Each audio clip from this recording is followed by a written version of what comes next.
Salut Youssef, content de t'avoir aujourd'hui. Donc aujourd'hui, on va parler métier, entrepreneuriat et applications mobiles. Donc ce que je vais te proposer, c'est de te présenter dans un premier lieu, donc ton parcours scolaire, les métiers que tu as effectués avant de créer ta startup SprintMob. Très bien, bah écoute, merci beaucoup Manu. Très content d'être là aujourd'hui. Merci pour ton invitation. Je vais me présenter. Moi, c'est Youssef, j'ai 33 ans. Aujourd'hui, j'ai à peu près 11 ans d'expérience dans le domaine du développement d'applications web et mobile. J'ai commencé en 2010 durant mes années d'école d'ingé, donc j'ai vraiment un parcours ingé de formation. Euh, j'ai commencé par coder mes premiers sites en PHP. Et c'est là où, très clairement, j'ai été mordu de développement. Donc à l'époque, c'était du web. Et du coup, j'ai vraiment continué jusqu'à la fin de mes études. Et en gros, à la fin de mes études, durant mon stage de fin d'études, j'ai découvert le contrôle interne et l'audit. Donc super expérience qui n'était pas du tout prévue. C'était à la suite d'un projet qui avait capoté. Et du coup, j'ai bifurqué. Je suis passé sur du consulting et l'audit chez Ok, EY pendant 2 ans.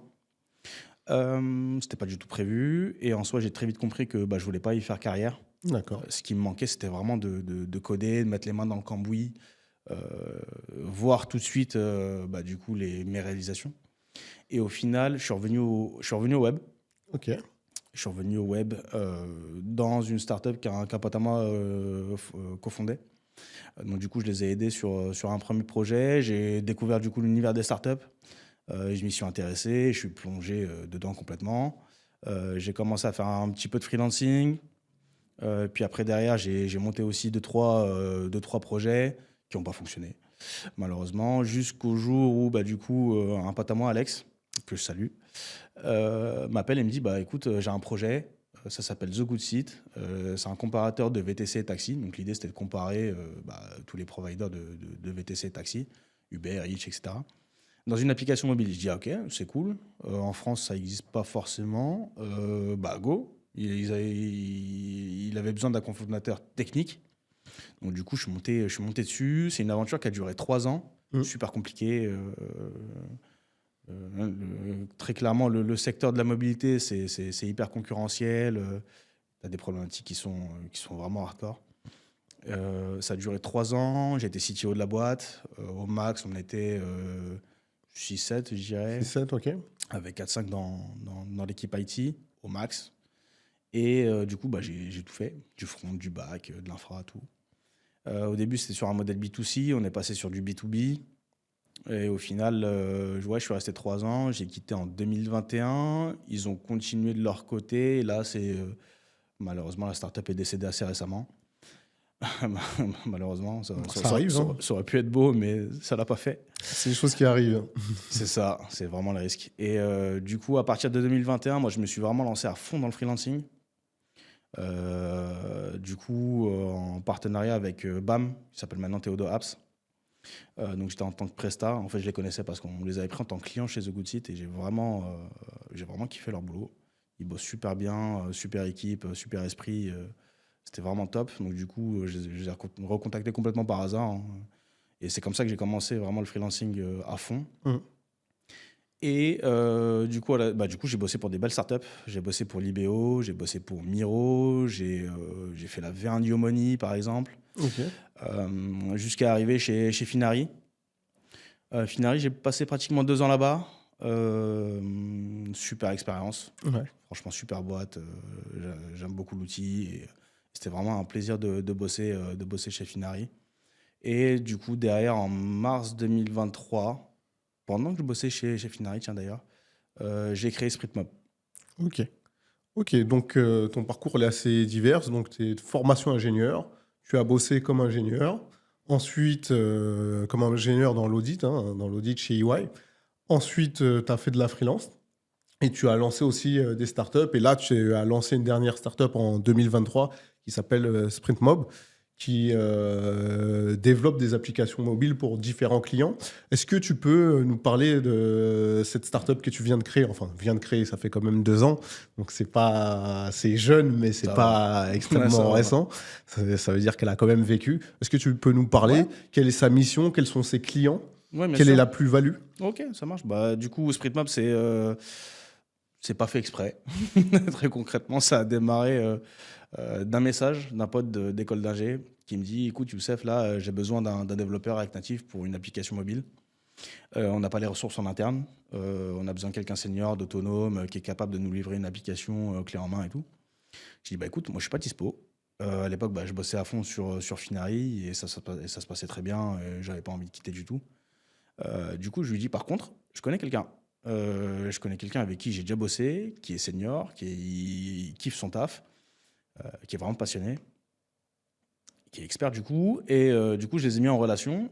Et au final, j'ai découvert bah, du coup, le monde des ESN et ce que c'était bah, du coup, de mettre en relation d'un côté les clients, donc qu'ils soient des startups, des scale-up ou des grands groupes, et de l'autre côté bah, du coup, des freelances.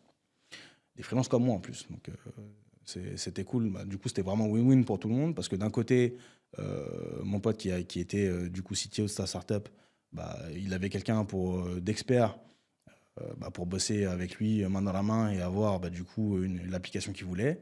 De l'autre côté, bah, ma connaissance bah, du coup, Qui cherchait une mission. qui cherchait une mission, bah, du coup, elle a une mission longue et elle y est toujours d'ailleurs. Donc c'est top. Et moi au milieu, bah, du coup, je touche ma commission et j'arrange tout le monde. Donc c'est vraiment un modèle qui m'a plu. Et je me suis dit surtout, j'ai fait un constat, c'est bah, en fait, les startups, les scale-up, les grands groupes, elles ont besoin de talent. Elles ont besoin de gens qui, bah, du coup, savent bien bosser, qui ont envie de bosser sur des projets intéressants, qui sont experts, qui sont autonomes. Et donc, du coup, et de l'autre côté, bah, du coup, t'as des freelances qui, eux, bah, cherchent des missions, souvent à long terme, pour avoir bah, forcément plus de stabilité, même si c'est contre-intuitif, parce que quand tu es freelance, ta situation est, entre guillemets, un peu précaire. Mm. Ils ont besoin aussi bah, de projets qui sont impactants, qui sont intéressants, avec les technos qu'elles veulent, etc. Et surtout, elles sont experts. C'est des personnes qui sont passionnées par leur boulot, par ce qu'elles font. Et bah, du coup, le truc, c'est que souvent, elles ont du mal à se trouver. Donc, c'est là où moi, j'interviens. Que ce soit d'un côté ou de l'autre. Donc, c'est soit un client qui va me dire bah, écoute, moi, j'ai besoin de tel profil. J'ai besoin de quelqu'un qui sait faire X, Y, Z de la manière que je veux, etc. Et de l'autre côté, bah, des fois, c'est des freelances qui viennent me voir, qui me disent bah, écoute, là, j'arrive pas à trouver une mission, ou alors toutes les missions que je trouve, elles sont pas intéressantes ou autres. Et là, on essaie de calibrer, on essaie du coup de les mettre en relation, quoi. Ouais, donc en fait, tu apportes une vraie plus-value, c'est-à-dire que tu mets en relation des entreprises qui ont besoin de talents pour concevoir certaines applications web et des, Mobile aussi. voilà, et des freelances qui, eux, recherchent des missions qui les passionnent, qui leur donnent envie d'y aller. Ouais. Et donc, en fait, tu as la plus-value de en fait, répondre aux besoins de chacun. C'est ça. Bah, en fait, le truc qui est trop bien, c'est que moi, de base, je suis dev, je suis ingé. Donc, ça veut dire que lorsqu'un CTO, j'ai été aussi CTO de boîte, et donc, en fait, je connais parfaitement leurs problématiques.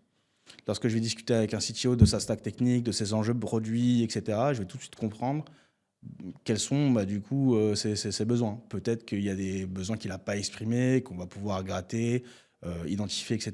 Et ensuite, bah, pour proposer ensuite une solution. Et ensuite, bah, derrière, du coup, ça permet d'ultra qualifier le besoin et de trouver exactement le freelance qu'il lui faut. La personne qui correspond. C'est ça. Ok, ouais, c'est vraiment. Ouais, tu as vraiment une vraie plus-value entre le besoin d'un client Ouais.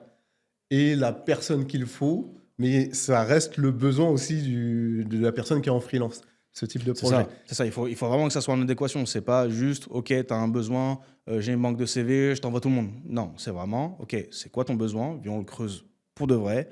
Quelles sont tes problématiques, qu'elles soient produits, ou qu'elles soient business, ou qu'elles soient vraiment tech? On creuse tout, on définit vraiment le profil dont toi tu as besoin dans ton équipe pour monter bah, du coup ta team. Et derrière, on va chercher bah, quelles sont les personnes qui correspondent à des critères. Et pareil de l'autre côté, c'est pas juste OK, tu as cette mission, tu prends ou tu prends pas. Non, pas du tout. On fait très attention à bah, bien calibrer aussi les besoins du freelance. De quoi est-ce que tu as besoin? Sur quelle techno est-ce que tu veux bosser? C'est quoi tes no-go? Il y a peut-être des sujets sur lesquels tu n'as pas du tout envie de bosser. Il y a aussi bah, la question aujourd'hui du format hybride, format full remote. Moi, en tant que dev, bah, j'étais forcément adepte du full remote. J'aime trop ça, bosser chez moi, j'ai mon petit setup et tout. Je sais qu'il y a plein d'autres devs qui sont aussi dans ce cas. Et aujourd'hui, on le voit. Je balance sur LinkedIn une offre d'emploi full remote, je reçois 200 candidatures dans la journée. Donc il y a aussi ces problématiques-là. Et donc du coup, on essaie vraiment c'est comment dire, de faire, de bien linker les deux, linker les besoins de l'un et linker les besoins de l'autre. Et histoire que ça fasse monter la sauce, quoi. D'accord. Et qu'est-ce qui vous différencie des autres boîtes qui mettent en relation un client et des personnes, que ce sera en consulting ou en Ouais. freelance directement? Quelle est la différence de SprintMob dessus? Ok. Alors là, notre valeur ajoutée, elle est vraiment, comme je l'ai dit déjà, sur l'ultra qualification des problématiques du client. Mm. Pareil de l'autre côté, du côté du freelance, on s'assure vraiment à 200% que ça fit, que ça match. Tu vois, par exemple, un ordre d'idée pour un profil, enfin pour une demande client, on va peut-être sourcer, qualifier une dizaine, une quinzaine de profils pour en présenter qu'un seul. Tu vois, il faut vraiment s'assurer. En fait, je ne m'avance jamais tant que j'ai pas validé à 200% que la personne va valider le brief. Ça, c'est la première chose. De deux, dans le collectif, tout le monde est senior. Minimum 5 ans d'expérience, expert sur sa technologie, avec des opinions bien arrêtées, vraiment senior et expert. Et surtout, troisième point, un track record. On a vraiment un track record assez sympa avec des boîtes. Donc, on bosse surtout avec des startups et des scale-up aujourd'hui. D'accord. On n'a pas encore bossé avec des grands groupes. Oh, pour le ça moment. allait être ma question, justement. Quel Ouais. type de client tu as, mais Ouais. tu as répondu. Ouais, c'est ça. On bosse beaucoup avec des startups et des scale-up. Pourquoi? Parce que tout simplement, c'est des projets qui nous passionnent. C'est des environnements qui sont flex. Ça va vite. Il y a moins de politique aussi, des fois. Mm. Donc ça va vraiment droit au but. Et en fait, en tant que dev, c'est super valorisant de pouvoir coder, développer une feature, l'avoir en prod hyper rapidement, parfois dans la semaine. Donc c'est ça qui va vraiment nous différencier. Ok. Autre question, c'est vrai qu'on parlait beaucoup d'applications. Ouais. Tes clients, c'est surtout orienté dev et applications mobiles, ou il y a d'autres profils, ou comme toi, t'es dans Ouais. tout ce qui est développement, tu préfères, et que tu connais bien, avoir des freelanceurs qui sont vraiment orientés de ce côté-là, Super ou tu as un question. peu de tout? Ouais, très bonne question. Alors en gros, pour t'expliquer, chez SprintMob, on a deux offres. On a du coup l'offre studio, où on va créer des produits digitaux de A à Z. Donc c'est soit des applications mobiles, soit des applications web généralement. Et donc pour créer une application web ou une application mobile, en fait il te faut trois composantes. Il te faut la composante produit, donc pour réfléchir au produit, à comment est-ce qu'il va fonctionner, etc. Tu as la composante design. Donc là, c'est vraiment la vision UI UX. Qu'est-ce que tu vas avoir sur ton téléphone ou sur ton application, sur ton desktop. Et troisième point, le développement. Alors, forcément, il faut des mains et il faut mettre les mains dans le cambouis. Ouais, il faut les développeurs, quoi. Et il faut aller créer le projet. Donc on accompagne vraiment nos clients en 360 sur toute la chaîne pour pouvoir créer un outil, un produit, une app.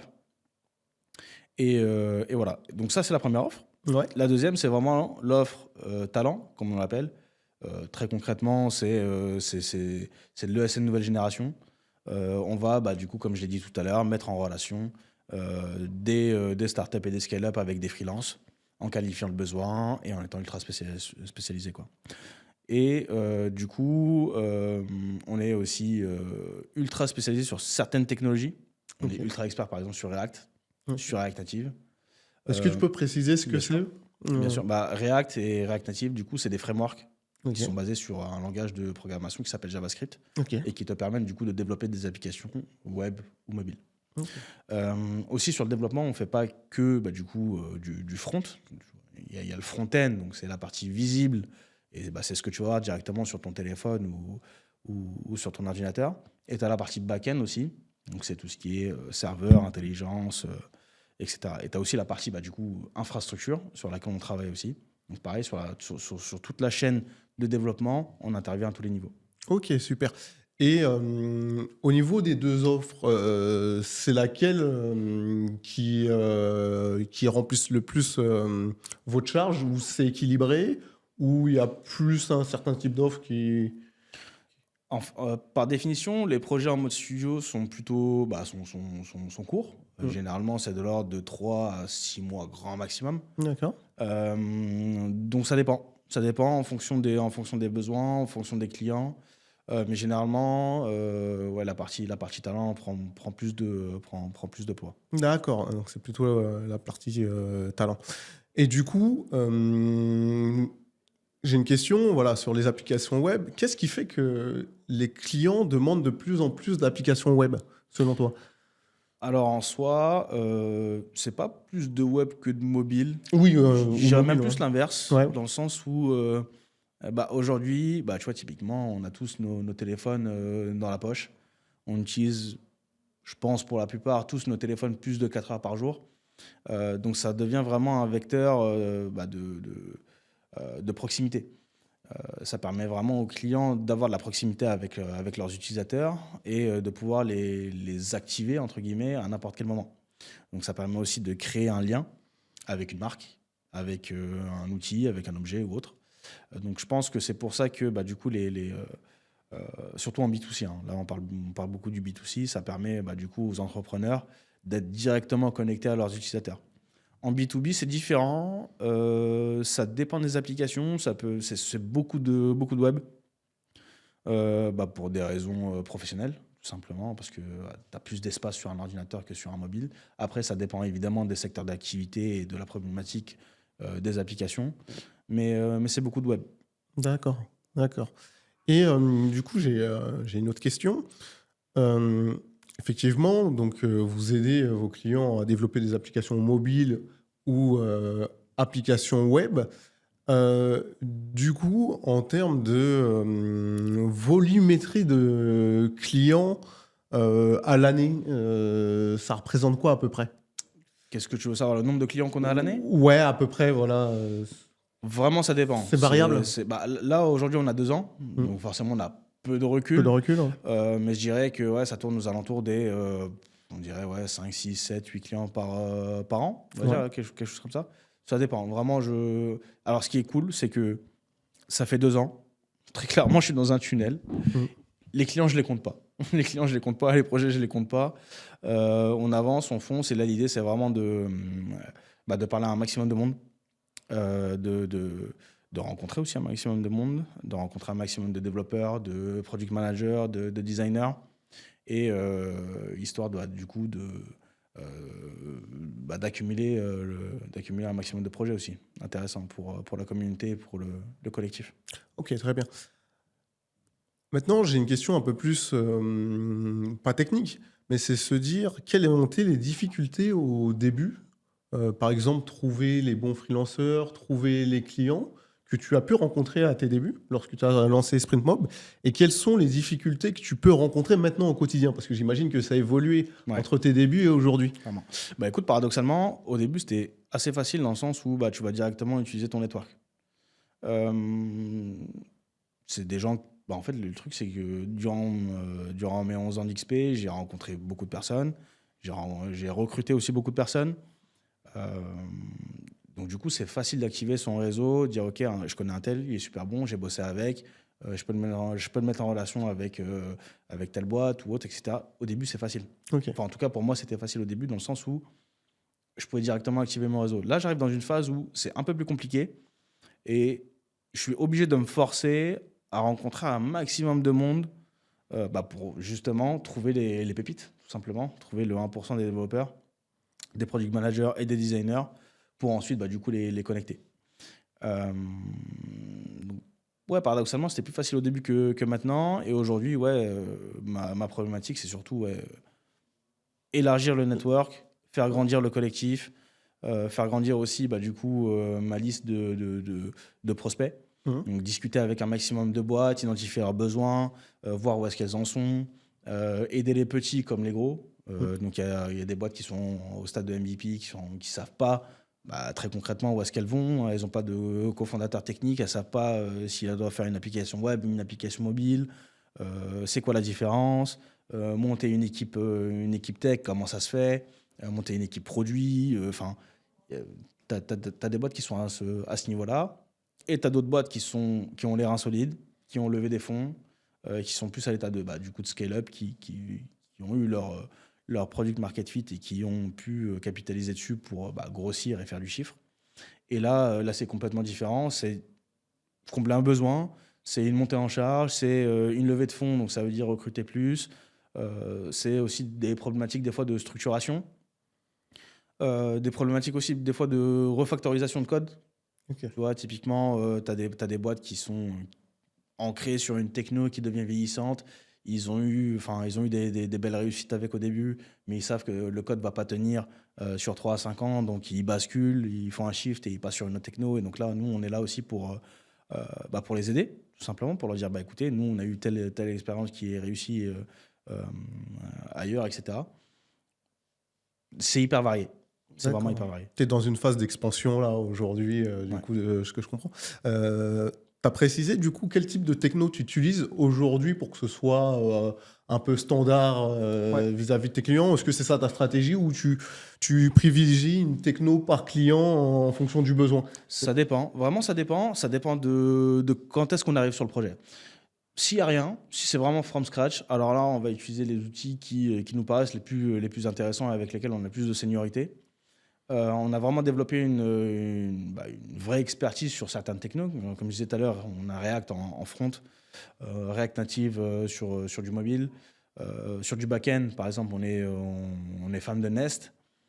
Sur de l'infra, on est pareil fan d'AWS. Donc on a des idées arrêtées sur la stack technique qu'on préfère en tout cas. Et je pense que c'est important.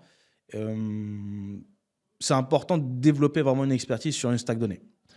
Aujourd'hui, tu vois, je fais passer plein d'entretiens à plein de devs. Et quand je vois des CV à rallonge avec 40 technos, moi, la question que je me pose, c'est comment est-ce que tu peux être expert de 40 technos? Moi, ça me semble difficile. Je suis dev, je sais ce que c'est, j'en maîtrise quand même. Enfin, c'est pas parce qu'une fois j'ai touché au Java en 2011 que je suis expert. Moi, personnellement, je pourrais pas le mettre dans mon CV. J'aime pas le Java d'ailleurs. Non, je suis d'accord avec toi, Voilà. on peut pas être expert de 40 domaines. C'est pas C'est possible. soit il y a un mensonge ou soit vous êtes expert de rien. Voilà. Il n'y a Donc, pas de, il y a donc, pas d'autre possibilité. Donc, c'est merci. vrai que ça fait un filtre direct en fait quand on voit sur le CV que la personne est experte de 50 domaines, on se dit c'est bizarre. Ouais. Soit il connaît un petit peu de tout, Ah oui, c'est compliqué. ou soit il est expert de rien et là c'est pas ce que tu recherches. Ouais. Donc, C'est ça. ouais, t'as fait vraiment un bon filtre. Ouais, vraiment, en fait, on est vraiment laser focus sur cette stack parce que du coup, c'est des années d'expérience dessus, c'est un track record qui est éprouvé et qui ça marche, tout simplement. Donc, si c'est from scratch, on va démarrer par là. Si jamais tu as déjà une stack qui est en place, tu as déjà des outils, etc., là, forcément, on va s'adapter. Mhm. On va s'adapter. Soit on va dire, OK, on a les compétences en interne, OK, on y va, on monte sur la mission et on est prêt à vous aider, etc. Soit, il n'y a pas de honte, on dit aussi des fois, écoutez, là, nous, on n'est pas capable de vous aider. Cette techno-là, on ne la maîtrise pas forcément. Ou alors, on n'aime pas bosser dessus. Le projet ne nous intéresse pas. Ou alors, la techno, on n'est pas fan, etc. Faut être transparent. Voilà, on est complètement transparent. Et du coup, c'est vraiment en fonction, quoi. C'est vraiment en fonction des clients, de ce qu'il y a. Et on démarre toujours par un audit. Vraiment, qu'est-ce que vous avez mis en place? Qu'est-ce qui est disponible aujourd'hui? Est-ce que vous avez une équipe? Est-ce que vous n'avez pas d'équipe? Qu'est-ce qui a été mis en place côté tech? Et à partir de là, on construit quelque chose ensemble. Ok, c'est très bien ce que tu dis parce que tu dis effectivement, si j'ai pas les personnes compétentes sur le sujet, j'y vais pas. C'est ça. Et c'est tout à ton honneur. Je pense qu'il vaut mieux refuser une mission Clairement. que faire une mission qui est pas bien réalisée. Clairement. J'ai horreur de ça. En fait, j'ai un problème pendant très longtemps, c'est ne pas lancer quelque chose tant que c'est pas parfait, etc. Bon, ça va aujourd'hui, ça va mieux. on se libère un peu de ce truc, on est capable de lancer un MVP tant que c'est fait, au moins, et que ça fonctionne. Mais ouais, on a vraiment le souci du détail, le souci de la qualité surtout. On a vraiment envie de faire les choses bien. Tout simplement pourquoi? Parce qu'en fait, ça va rentrer dans notre portfolio. Tôt ou tard, un projet qu'on va mettre en prod, ça va être notre vitrine et ça va, les gens vont nous juger par rapport à ça, par rapport à la qualité de notre travail. Donc nous, on a vraiment à cœur de faire en sorte que ça soit nickel, tout simplement. Super, du coup, ça me permet de faire la transition. Est-ce que tu peux nous parler d'un projet qui a bien réussi? Ouais. Comment ça s'est passé? Comment tu as monté l'équipe? Ouais. comment tu as monté l'équipe, sur quels critères tu t'es basé, comment ça s'est passé, et parler succinctement du projet sans rentrer dans des détails trop précis. Ouais, bien sûr. Bah là, j'ai en tête un projet qu'on a mis en place, enfin, que j'ai aidé à développer du coup sur 2024. Du coup, c'était pour Link. Link, c'est quoi? Link, c'est une application dédiée au bien-être des jeunes. Le constat, c'est de dire que aujourd'hui, les jeunes vont pas très bien, que la santé mentale des jeunes, c'est vraiment un enjeu.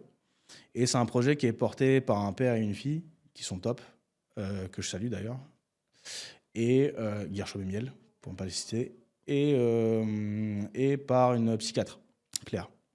Du coup, le projet, super intéressant au début. Donc, dans l'équipe, il y avait pas grand monde. Il y avait au départ 3 stagiaires. 3 stagiaires, ok. Ouais.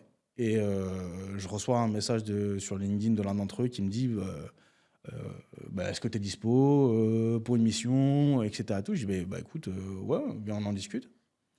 Et au final, je vois la team, je vois qu'il n'y a personne. Je dis il y a tout à faire, c'est parfait. Tout est à faire from scratch en plus. Il n'y a pas d'équipe. C'est le terrain parfait pour faire un truc incroyable. Donc c'était en février, ils voulaient lancer en septembre avec plein de features. Le fondateur a 40 000 idées. Faut réussir à le recentrer sur les trucs. Comment tu as fait pour le cadrer? C'est une vraie question. Très dur. Une vraie question. C'était un combat. Non, enfin, ça partait vraiment dans tous les sens, donc c'est super. Donc le processus créatif était top. Et surtout, le truc, c'est que ça apporte vraiment une vraie valeur ajoutée pour les jeunes. Donc c'était vraiment un plaisir. Donc du coup, le truc numéro 1, c'était de se dire, qu'est-ce qu'on va faire? Ok. On va faire une application mobile. Ok, cool. Comment est-ce qu'on va la faire? Ils avaient déjà commencé à réfléchir au produit, donc ça c'est top.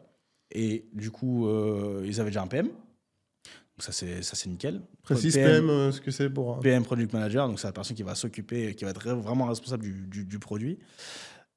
Donc du coup, il y avait déjà un designer qui était freelance dans la team. Et derrière, il fallait construire l'équipe tech. Okay. Donc je suis arrivé vraiment en tant que lead tech. Donc là, pour le coup, j'ai pas mis d'autres freelance ou quoi sur le projet. J'ai vraiment pris le truc à bras le corps.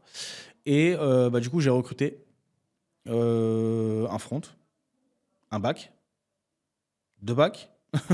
donc on a mis vraiment l'équipe en place. Et ensuite, derrière, en fonction des besoins, on a fait monter aussi des freelances sur la mission.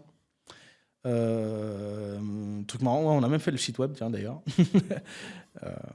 Et du coup, à partir de ce moment-là, on a construit la stack et puis on a commencé à développer, on a itéré semaine par semaine jusqu'à arriver du coup à la release. Donc on avait vraiment une date de sortie. C'est un truc qu'il ne faut pas faire normalement. Faut se laisser le temps, il ne faut pas donner de date précise. Là, pour le coup, c'était le cas. Du coup, il y avait vraiment une date précise, c'était le 12 septembre 2024. Et soirée de lancement. Et 24 heures après, on avait 150 000 utilisateurs. Ah ouais, quand même. Incroyable. Je crois que c'est de loin le meilleur lancement que j'ai jamais fait dans ma carrière pour une app. Et ça, je pense que c'est vraiment du coup l'effet de Miel et de sa communauté. Mmh. Tout simplement, la communauté, c'est quelque chose d'extrêmement fort et qui permet de ramener un maximum de monde laser focus sur un sujet précis. Et là, c'était l'app mobile. Donc, du coup, ça a explosé. Et aujourd'hui, c'est une expérience qui a été plus que réussie pour moi, en tout cas. Plus que réussie. Et comment elle t'a enrichi, cette expérience, justement, qui s'est passée positivement, qui a eu un nombre de téléchargements de l'application en 24 heures qui était énorme? Et est-ce que tu as eu des retours aussi du client et des retours des utilisateurs de l'application? Ouais. Rien. Écoute, ce qui est cool, c'est que du coup, tu vois tout de suite les retombées sur les réseaux. Donc, tu vois que les gens aiment l'application, qu'ils l'utilisent. Peut-être que parfois, il y a des problèmes. Donc, c'est cool parce qu'en fait, ils nous les remontent tout de suite. Et ça permet d'itérer assez rapidement. On a livré un truc qui était assez sympa, mais qui était perfectible encore, sur le plan produit surtout. Sur la tech, ça allait encore. Heureusement, parce que j'étais responsable. Mais en soi c'était cool. Et donc, du coup, on voit tous les effets, on itère, on avance, on refacto, on a changé, je crois, 2 ou 3 fois de design, si tu veux. Donc, ça nous a permis d'avoir un produit qui est aujourd'hui top. même s'il est encore en train d'évoluer. Hein. Moi, aujourd'hui, j'ai terminé ma mission chez Link, mais en soi, le produit continue à avancer. Et là, il y a quelques semaines, tu vois, ça allait tellement. Enfin, la communication de miel a été tellement forte qu'au final, tu vois, c'est arrivé aux oreilles du président, Ouais. qui les a invités du coup à l'Élysée. Ah oui, carrément, grosse réussite. Hein. C'est pas si loin. Et aujourd'hui, ouais, non, je suis vraiment fier d'avoir aidé sur ce projet-là, d'avoir aidé à le monter et du coup d'avoir laissé en place, quand je suis parti, une équipe tech qui est solide, qui sait ce qu'elle fait et qui, bah, du coup, a une roadmap qui est bien définie et sur laquelle ils vont pouvoir itérer pendant des années encore, j'espère. Ah, c'est très bien et c'est bien ce que tu dis parce que tu disais que le retour client te permet de savoir ce qui est perfectible et donc ça te donne un retour d'expérience Ouais. et donc sur les prochains projets, ça te permet aussi d'anticiper, même s'ils sont tous différents les projets, ça te permet Ouais. d'anticiper ce que certains clients attendent en termes de design sur une application, de facilité d'utilisation, etc. Et il faut vraiment prendre les retours clients comme bons pour devenir encore plus performant en Ouais. fait. Ouais, en fait, ce qui est super important, tu vois, si aujourd'hui tu as un projet d'application web, mobile, ce que tu veux, enfin même autre chose, hein, même dans la vie d'un entrepreneur, quoi que tu fasses, je pense qu'il faut tout de suite aller se confronter au marché. Ça sert à rien d'être dans ta tête, de réfléchir à tous les scénarios possibles, etc. Non, fais un truc, lance-le et va tout de suite demander aux gens si ça va ou si ça va pas. Voilà, c'est tout. Enfin, il n'y a pas 10 000 façons de faire. C'est tu te confrontes direct, tu prends les retours, tu tries, parce que tous les retours ne sont pas forcément bons à prendre. Enfin, ça dépend. Hein. Et ensuite, derrière, bah, tu itères.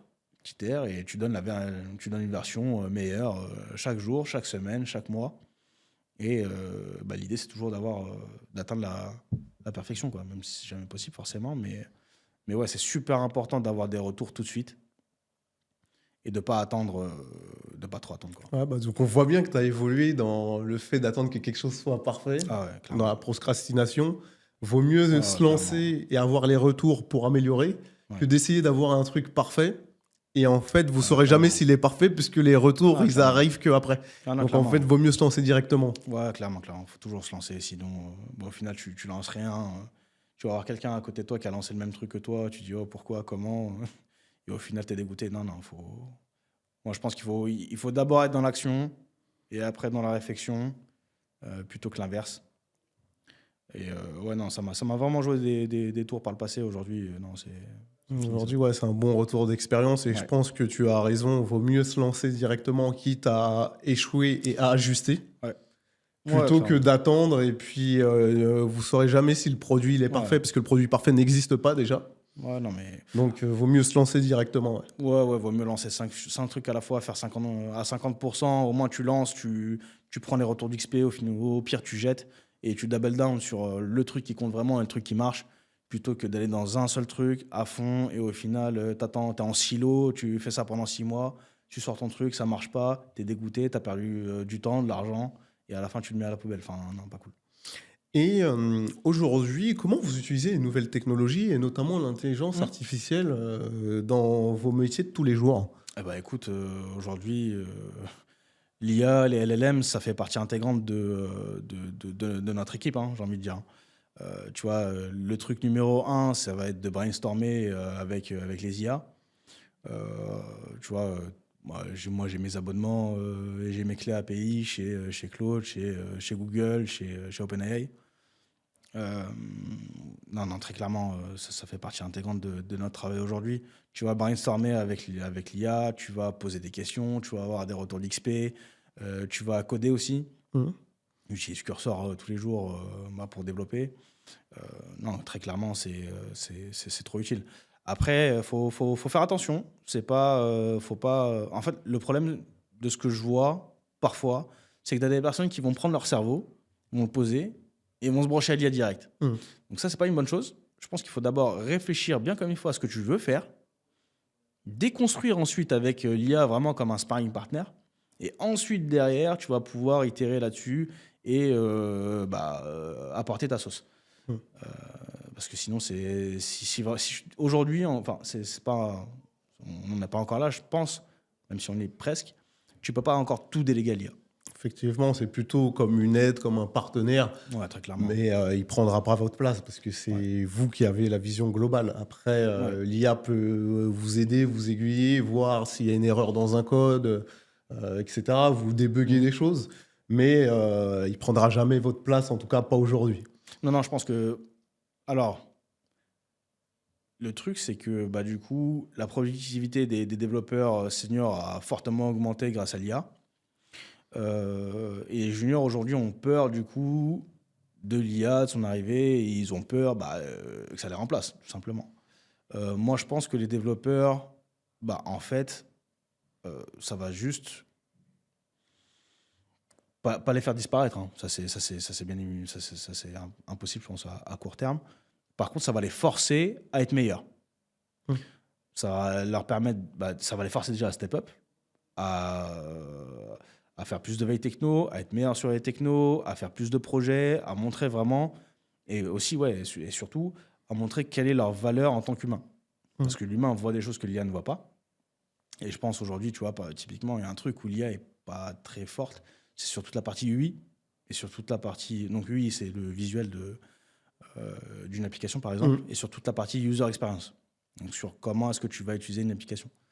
Euh, et donc, c'est là la valeur ajoutée d'un humain au final. C'est apporter sa touche, apporter sa patte, apporter du coup ses émotions aussi.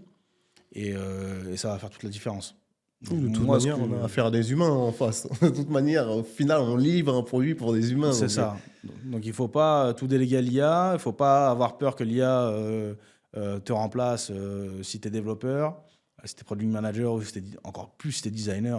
Alors là, je pense qu'ils n'ont pas grand-chose à. Enfin, ils ne devraient pas avoir trop peur.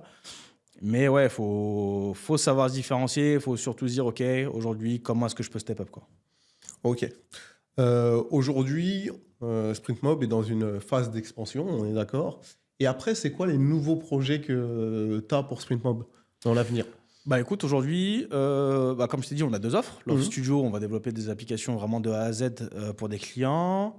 De l'autre côté, on a la partie plutôt talent. On va aller du coup proposer nos talents aux différentes boîtes pour qu'elles puissent du coup les intégrer dans leur team existante. Là, aujourd'hui, ce qu'on fait depuis le début de l'année, c'est qu'on a des projets en interne. Mhm. On a des applications, donc on est plus en mode app studio. Ok. Euh, on va en parler dans un prochain podcast, Mhm. j'espère. Ouais, j'espère, oui, on va en Je parler. vais, Ouais. je vais teaser le truc, hein. Enfin, je vais pas trop teaser le truc d'ailleurs. Mais ouais, on a plein de projets dans les cartons, c'est en train d'être développé. L'année dernière, on a développé une application, on a développé le POC, une application, le Proof of Concept, donc une V1, Oui, vraiment c'est juste bon. pour savoir si ça marche. Ok. D'une application pour une startup IA. Ok. Aujourd'hui, du coup, on est vraiment les partenaires de cette startup. Ok. On a pris des parts, donc on est vraiment content. On y croit surtout. Donc il y a ça aussi dans les cartons. Plein de trucs. Il y a plein de trucs qui arrivent, mais surtout en interne. Ok. On veut vraiment développer nos propres applications et capitaliser sur nos années d'expérience pour faire nos propres produits, quoi. Ok, ok. Donc, dans le futur, c'est plus des projets internes que des projets pour Ouais. les clients. Ouais. Enfin, tu auras toujours des projets pour tes clients, ça va pas Toujours. changer, mais ça va se rajouter en fait à ce que vous faites aujourd'hui. Ouais. Donc, vous aurez des projets en interne. Donc, on C'est en ça. discutera dans un prochain podcast. Ouais. Évidemment, D'ici quelques semaines. Là. D'ici On a quelques à semaines, fond. quand voilà, les applications vont. Ah, il y en a une là, j'ai vraiment envie vont d'en arriver parler. à Là. terme. Et donc, on en Ouais. discutera Avec lors d'un plaisir. prochain podcast. Mais c'est hyper intéressant. Du coup, c'est que non seulement vous avez acquis une expérience que vous faites profiter à vos clients, Ouais. et maintenant, vous voulez aussi travailler pour vous en interne. En plus. Mais du coup, c'est une bonne question. En termes d'effectifs internes, vous êtes combien chez Sprint Mob? Ok, écoute, aujourd'hui, dans le collectif, en termes de nombre de personnes placées qui joueront aujourd'hui en mission, on est sur une dizaine. Une dizaine, ouais. Que ce soit front-end, back-end, du design et du produit. On a quelques projets en cours, là aussi sur la partie studio. Et ensuite, du coup, dans le vivier de talents qu'on connaît, avec qui on a pu bosser, ou alors avec qui on a pu qualifier ou autre, on est aux alentours d'une centaine. Là. D'accord. Ok. Et autre question, si un client il recherche des développeurs ou il recherche à avoir une application mobile, via quel canal il peut vous contacter? Bah, écoute, c'est très simple. C'est soit il prend un rendez-vous sur le site de SprintMob, donc D'accord. c'est sprintmob.com, ou alors il m'envoie un message sur LinkedIn, très simplement. Moi, j'aime beaucoup discuter sur LinkedIn avec tous les entrepreneurs, les CTO, les CEO, les Head of Product, Engineering, tout le monde. Ok, ouais, c'est du contact direct. Ouais, Contact souvent. direct, Ouais, d'accord. souvent. Très, D'accord. très, très souvent, ouais, c'est vraiment LinkedIn. On se parle et on discute. Ensuite, on cale un point si jamais il y a besoin. Je réponds à tout le monde. Ça, c'est super important. Si jamais il y a des fois, il y a des questions qui tombent, de technique, pas technique, humaine, etc. J'y réponds avec plaisir. Et ouais, non, Ok, c'est très, ok, c'est très flex, hein. ok, Pas de très souci. flex. Donc via le site sprintmob.com, c'est ça? Ouais, c'est ça. .com ou via LinkedIn sur ton nom. Ok. C'est ça. Du coup, c'est vrai qu'on a beaucoup parlé de SprintMob. Ouais. Et maintenant, je veux parler de toi, ton parcours en tant qu'entrepreneur. Ouais. Comment on se lance dans l'entrepreneuriat? Pourquoi on s'y lance? Non, mais c'est une vraie question. Très bonne question. Pourquoi on s'y lance et quelles Ouais. sont les difficultés? Alors, le truc, c'est que moi, je viens pas du tout d'une famille d'entrepreneurs pour le coup. C'est venu vraiment par hasard. Euh, c'est vraiment un concours de circonstances, hein. Le truc, c'est que, bah, en fait, moi, comment est-ce que je me suis lancé? C'est pas très compliqué. Euh, Bah, après mes 2 ans chez EY, je voulais vraiment revenir au web. Je voulais vraiment bah, prendre mes mains, les mettre dans le cambouis, créer des trucs, taper des lignes de code et voir directement le résultat. C'est instantané, c'est vraiment gratifiant, c'est un kiff, pour moi, c'est un jeu, tu vois. Je voulais vraiment revenir dans ça. Et en fait, le truc, c'est que ben, j'avais pas eu l'occasion de créer la startup avec mon pote à l'époque. Donc, je lui ai présenté quelqu'un d'autre, un autre pote. Du coup, je les ai mis en relation. Déjà, à l'époque, je le faisais déjà, tu vois. Donc, ça s'est fait comme ça. Et en fait, je les ai rejoints. Et c'est là, en fait, où bah, je me suis dit, ah, tiens, il y a un truc. C'est facile. En fait, c'est pas insurmontable de créer une boîte, de créer une entreprise, etc. En fait, on peut commencer tout petit. On peut, du coup, avoir juste des idées, les mettre en place très rapidement, bah, avec ses mains, avec ses idées. Et c'est comme ça que je me suis lancé. Donc, c'est pas, il n'y a pas eu de réflexion ou autre. Je suis tombé dedans et ça s'est fait complètement naturellement au final. Ok, ça se fait naturellement parce que en fait, tu voulais remettre tes mains dans le cambouis. Ouais, Donc en termes de codage, tu voulais remettre ouais, c'est vraiment les ça. mains Ouais, dedans et ouais, du coup, c'est ça qui t'a poussé entre guillemets à te lancer, ouais, plus la rencontre avec ton ami ouais, c'est qui a ça. fait par hasard et puis après t'es... Complètement par hasard. Ouais. Ouais, ça s'est fait par hasard. Et puis après, en fait, ça fait effet boule de neige. En fait, je me suis dit, ah, ok, il y a un projet. En fait, je peux en monter sur un autre. Ah, je peux monter aussi sur un autre. En fait, je peux créer mon propre projet aussi derrière.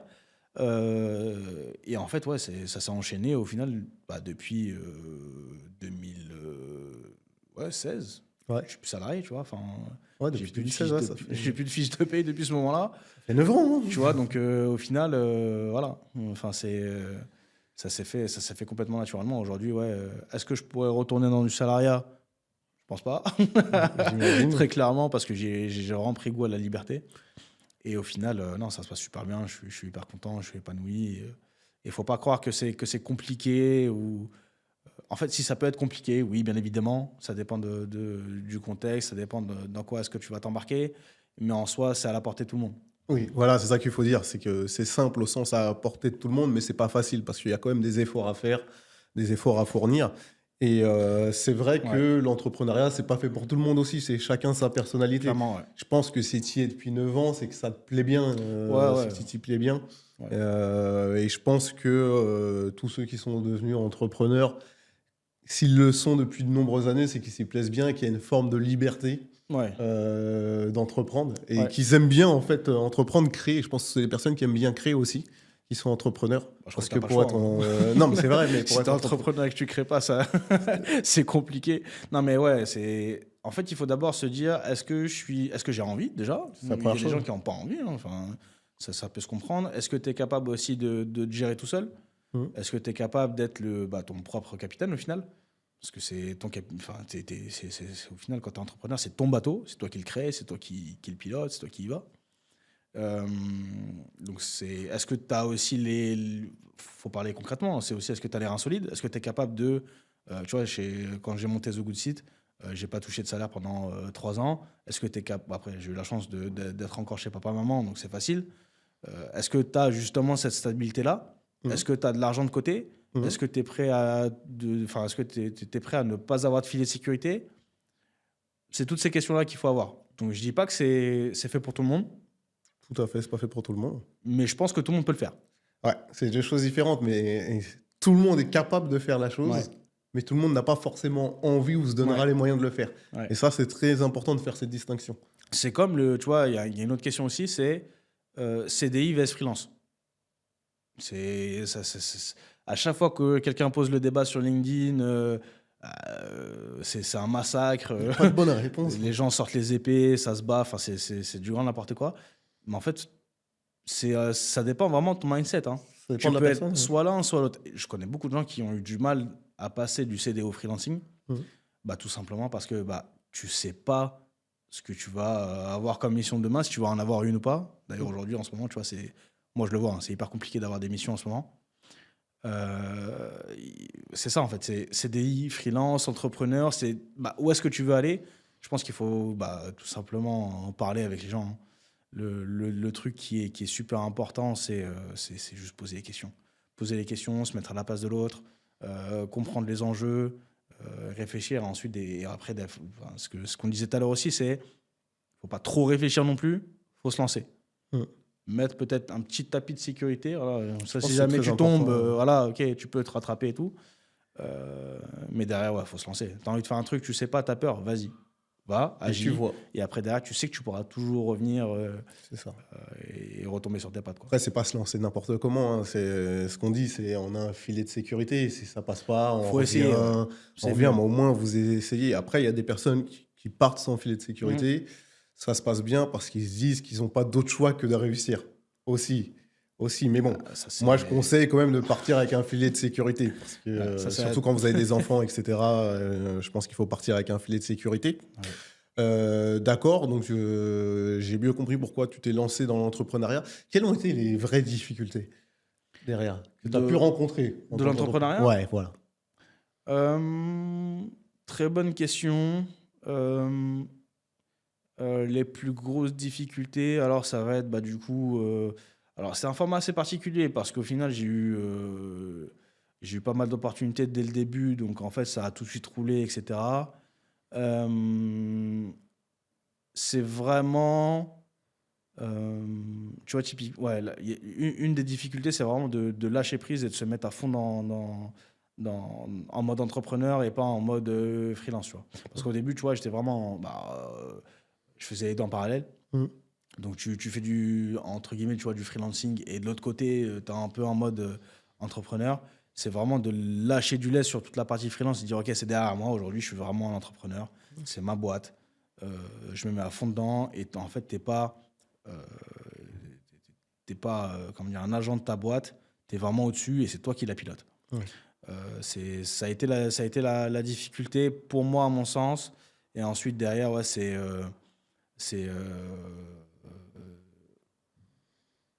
autre chose. Ouais, ensuite, c'est conjuguer vie familiale et vie pro. Ouais, parce que c'est très prenant.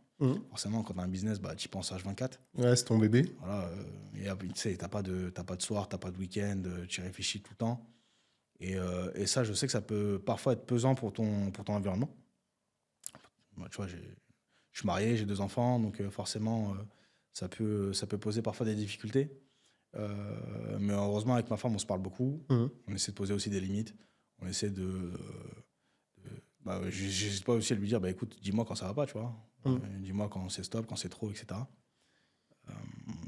Donc il y a aussi cette partie-là, de mettre ces variables-là à prendre à prendre du recul, de lâcher un petit peu de temps en temps. Le bébé, c'est difficile parce que comme c'est ton entreprise, elle est tout le temps là, en fait, que ce soit le week-end ou pas. Ah, c'est dur. Mais c'est de prendre un peu de recul aussi vis-à-vis de ses proches, quoi. C'est ça. C'est ça. Je pense après, ça dépend. Tu sais, t'as des gens qui sont vraiment all-in, full focus et à fond dans leur boîte et puis voilà, ils arrivent à gérer avec leur famille. Moi, je pense qu'il faut quand même avoir un certain équilibre, tu vois. Quand même, je pense que c'est important.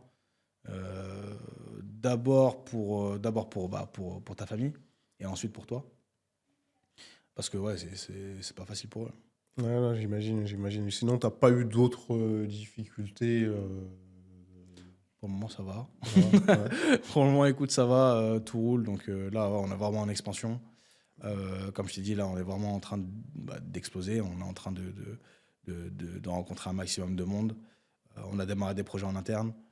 Donc là, la difficulté aujourd'hui, c'est j'ai peut-être un petit peu trop de choses à faire. Ouais, c'est Voilà, la beaucoup de gestion boulot. gestion Ouais, du temps, ouais, gestion des priorités ouais, qu'il va falloir maîtriser. ouais. Euh, C'est ça la difficulté. Ouais. Moi, j'avais une question parce que c'est vrai que c'est un truc qui est assez récurrent chez les entrepreneurs. Ils parlent de la gestion humaine des Ouais. employés. Ça, souvent, c'est quelque chose qui revient souvent. On nous dit c'est difficile. Ouais. C'est difficile. Bah écoute, en même temps, qu'est-ce qu'il y a de plus compliqué que de gérer l'humain? Ouais. Moi, perso, je vois pas, tu vois. C'est vrai que c'est dur. Ouais. Mais après, ça dépend. Mais moi, je pense que on a l'équipe qu'on mérite. Mhm. Aujourd'hui, alors chez Sprintmob, le truc, c'est qu'il n'y a pas de salarié. Tout Ouais. le monde est en freelance. Moi, je laisse le choix à tout le monde d'être soit salarié, soit d'être en free. Bizarrement, personne m'a dit je veux être en CDI. Pourquoi? Je sais pas. Ouais, non, ça va. Non, mais ça se comprend. Et après, ouais, vraiment, comme j'ai dit, t'as la team que tu mérites. Faut vraiment, faut faire attention aux gens, faut être à l'écoute, faut les comprendre, faut se mettre à leur place, faut discuter. Et ouais, non, c'est sûr que c'est pas forcément facile tous les jours de gérer l'humain. Ça dépend de ton contexte. Euh, mais oui, c'est toujours un challenge, mais il faut faire attention à qui On travaille, ouais. avec qui tu travailles. Ouais. Ouais, trouver des personnes qui partagent nos valeurs, qui ont un but commun aussi. Ouais. Souvent, moi, ce que j'ai remarqué, c'est que lorsqu'on a un but commun, les personnes se tiennent plus ou moins de façon droite avec nous.